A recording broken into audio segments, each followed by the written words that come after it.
L'idée du projet, c'était de respecter à la fois le bâtiment ancien qui avait ses caractéristiques intéressantes du point de vue architectural, et puis d'y insérer de l'architecture contemporaine en l'enveloppant en quelque sorte, et puis en recréant une sorte de ruban qui partent du long de la Moine et qui viennent englober le bâtiment jusqu'à la rue de la Tournerie avec l'ancienne chapelle. Et puis aussi de profiter de la déclivité du terrain pour installer le volume de la grande salle qui fait presque 30 mètres de haut, et donc pour éviter un impact trop fort dans la ville. Voilà. Le nouveau théâtre de Cholet, il est implanté sur le site de l'ancien hôpital. Donc en fait, cette construction a à la fois une partie rénovation et une partie neuve. Donc là en fait c'est le plan d'installation du chantier qui nous permet, donc c'est la base de tout notre travail. Donc on voit sur ce plan d'installation donc la partie rénovation, l'aile rénovée, et la partie extension. Le bas du chantier en fait c'est l'ancien lit de la Moine. La Moine, donc la rivière qui coule dans Cholet. Et donc le haut du chantier est créé sur une partie rocheuse. Donc en fait on est sur des fondations assez spéciales, puisqu'on est ici dans des alluvions, ici sur deux rochers, et le bas du théâtre en fait est créé aussi dans la nappe phréatique. On est passé par des fondations dites fondations profondes, pour aller chercher en fait dans la zone basse du théâtre le rocher. On a descendu les micropieux jusqu'à 10 mètres de profondeur.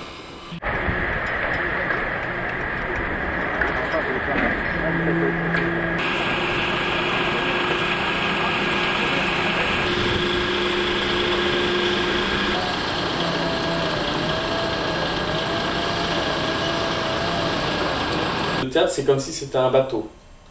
Donc c'est comme si on mettait un bateau sur l'eau, et le bateau, il a fallu l'accrocher au fond. En fait. Donc on a fait des micro-pieux, c'est-à-dire c'est des pieux qui travaillent à la fois dans un sens et à la fois en remontant pour retenir en fait l'ouvrage.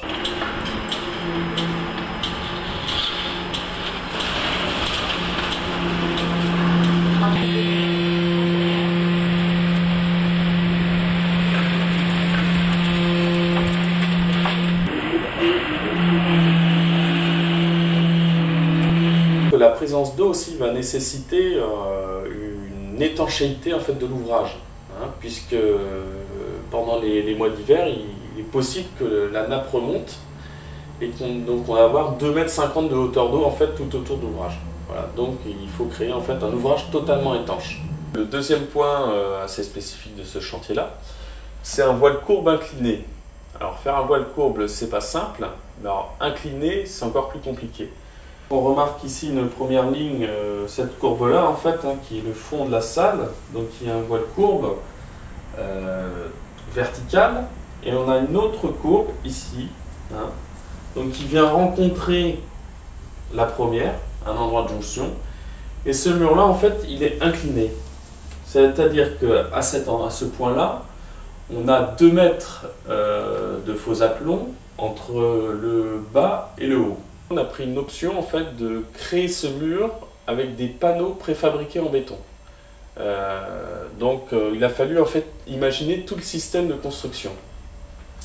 On a réalisé un pulse avec des pièces, et chaque pièce en fait a une forme spécifique. Il y a une pièce unique pour chaque pièce. Donc le puzzle est composé de 66 pièces. Donc pour arriver à ça, il a fallu donc créer un plan en 3 dimensions de chaque pièce. La spécificité donc de certaines pièces, c'est ces grandes pièces-là qui font 11,50 m de long. Donc il faut imaginer que le risque c'était de les casser quand on allait démouler les pièces. Donc on a fait construire un palonnier. Donc c'est un palonnier, c'est un appareil qui prend la pièce en plein de points différents. Sur ce chantier, on a utilisé 4000 m3 de béton et 250 tonnes d'acier.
Le volume qui émerge ici a été adouci aussi, donc avec une toiture en courbe qui vienne un peu aussi rejoindre la ligne de faîtage du bâtiment existant.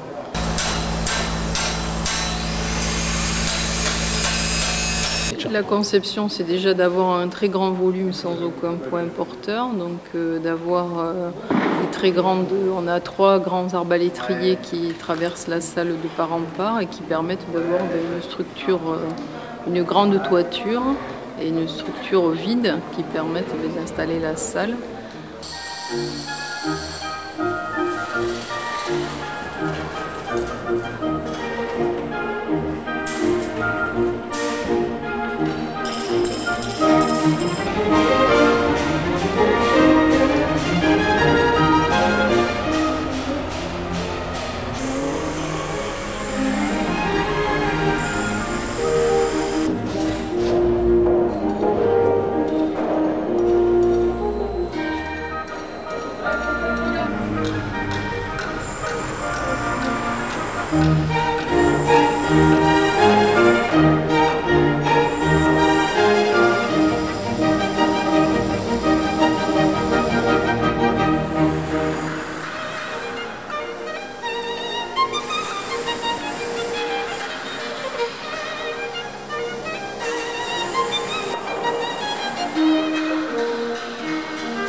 On a travaillé avec un habillage de pierre qui nous permettait à la fois de traiter des formes en courbe et puis d'avoir un matériau qui s'intégrait bien avec l'architecture existante, avec les enduits, les bandeaux de granit.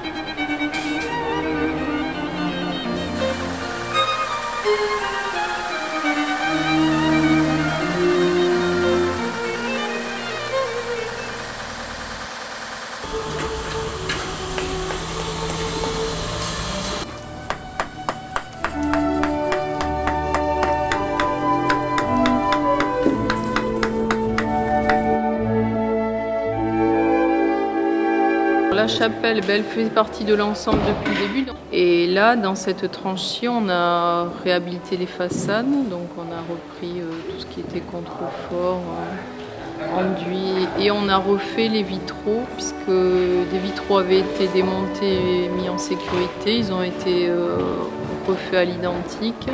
Et certains vitraux qui avaient été détruits dans le temps ont été reconstitués.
On a un système de chauffage par le sol avec il y a une CTA, une centrale de traitement d'air sous la scène dans des locaux techniques. Et tout se fait ici par le bas, par des grilles qui arrivent sous les fauteuils. C'est un siège qu'on a dessiné aussi à partir d'un siège du fabricant. On a redessiné spécifiquement, c'est-à-dire qu'on a adapté la largeur, la profondeur des accoudoirs, le dessin de la courbure, spécifiquement aussi pour cette salle. Alors, la fosse d'orchestre, elle a 3 positions possibles. Soit en position fosse d'orchestre dans laquelle on peut mettre 50 musiciens, c'est-à-dire qu'il y a toute une partie qui est sur vérin qui descend. Il y a une position intermédiaire où elle forme les 2 premiers rangs de la salle et une position telle qu'elle est actuellement où elle forme le proscenium, c'est-à-dire avec une scène rallongée. Voilà.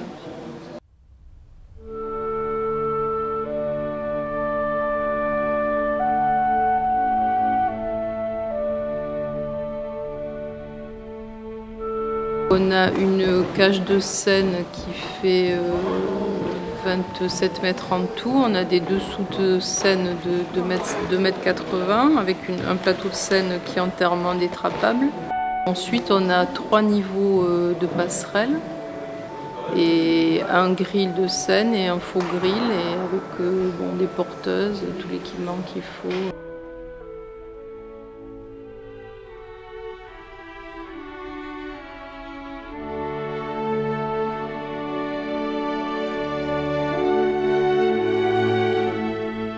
Pour l'acoustique, on a travaillé à l'intérieur de la salle, là, donc on a été parti au départ sur une forme ovoïde.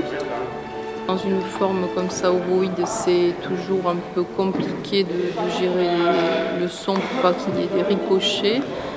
Donc on a travaillé sur une texture de paroi que vous voyez là et qui permet de spatialiser le son, c'est-à-dire qu'on a des panneaux de bois de différentes épaisseurs avec de l'isolant derrière, de différentes tailles suivant qui sont inclinés de 4 façons. On a une conque d'orchestre sur laquelle ils seront à 12 degrés pour essayer pour ramener le son en fait et que toute la salle participe.